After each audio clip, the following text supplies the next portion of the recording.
Mexico के Sinaloa में खदान के अंदर चमत्कार से कम नहीं हुआ। 25 मार्च से फंसे हुए एक मजदूर को जिंदा बचा लिया गया। सोने चांदी की खदान में पानी भर गया था, जिस वजह से मजदूर खदान के बीच फंस गया था। करीब 14 दिन बाद जब बेहद कठिन रेस्क्यू ऑपरेशन में एक मजदूर को बचाया गया तो रेस्क्यू टीम को खुशी का ठिकाना नहीं रहा। रेस्क्यू टीम ने बेहद चुनौतीपूर्ण ऑपरेशन में जपाटा नाजेरा को बचा लिया, जो डैम टूटने के बाद खदान में फंस गए थे। 24 मार्च को एक डैम के टूटते ही खदान में तेजी से पानी भर गया, जिससे 25 मजदूर खदान में फंस गए।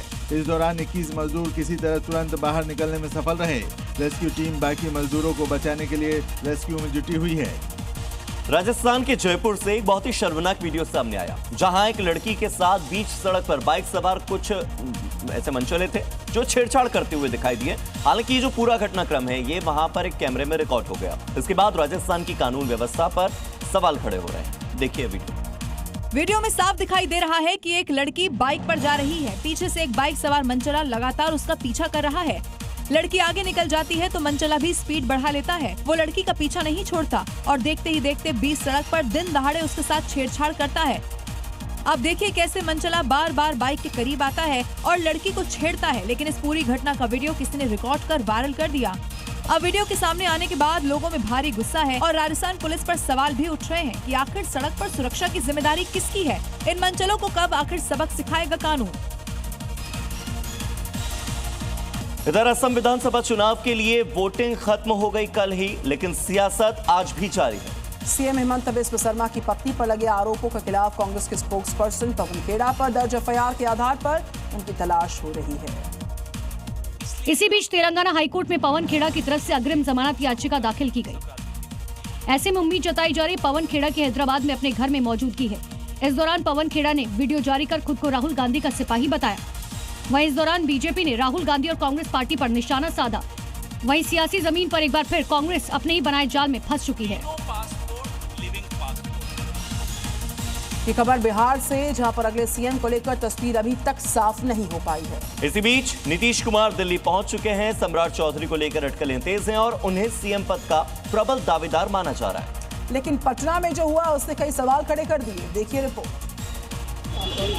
अब इन दो तस्वीरों को जरा गौर से देखिए। पटना में बीजेपी दफ्तर के बाहर सम्राट चौधरी के समर्थन में पोस्टर लगा है, जिसे थोड़ी देर बाद वहां तैनात सुरक्षाकर्मी ने हटा दिया।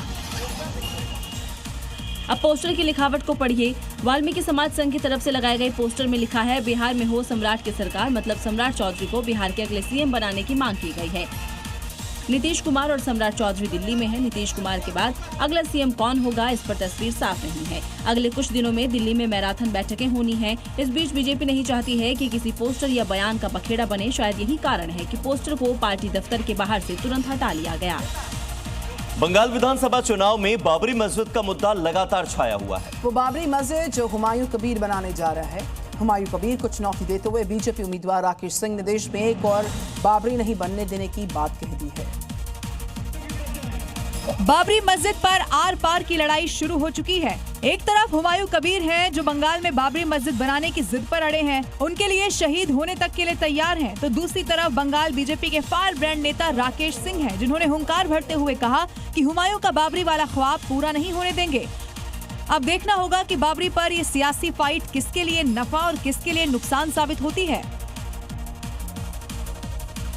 तो पश्चिम बंगाल की राजनीति में जब जब चुनाव का बिगुल बजा, तब तब उत्तर प्रदेश की सियासत की धमक कोलकाता से लेकर सिलीगुड़ी तक सुनाई दी।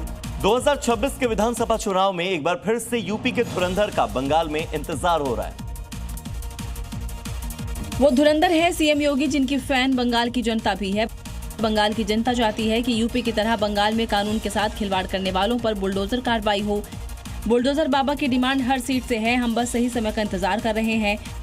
अब देखना यह है कि क्या 2021 की तरह इस बार भी योगी के भाषण ममता बनर्जी के अभेद्य किले में सेंध लगा पाएंगे।